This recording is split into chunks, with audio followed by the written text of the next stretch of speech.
Primo giorno di scuola al Pio X, che ha anticipato il rientro di 2 giorni rispetto agli altri istituti. Nelle classi si respira un'aria frizzante, piena di energia, soprattutto tra i ragazzi di quinta, già proiettati verso la maturità con le novità di quest'anno.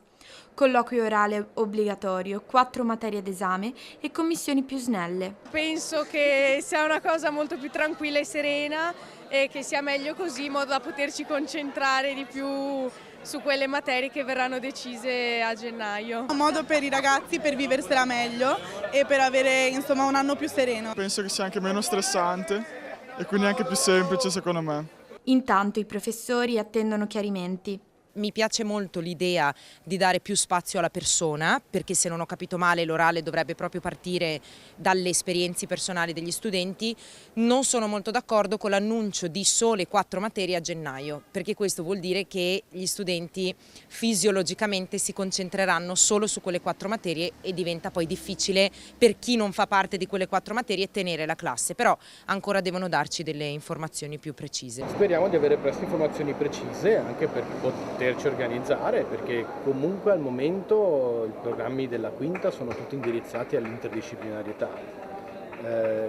Vogliamo capire se l'orale sarà ancora un percorso interdisciplinario o se invece diventerà qualcosa di diverso. Stop anche alle scene mute o alle proteste durante il colloquio. Orale sì, orale no, per me orale sempre sì, piuttosto discuto.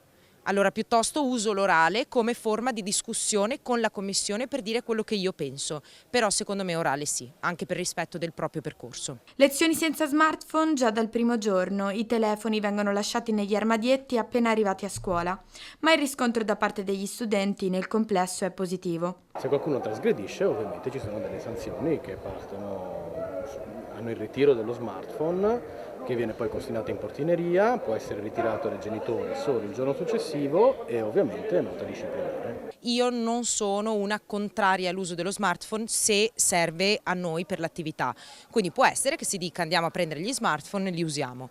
Sono d'accordo sul fatto di non permetterli in classe perché volente o nolente diventano uno strumento di distrazione.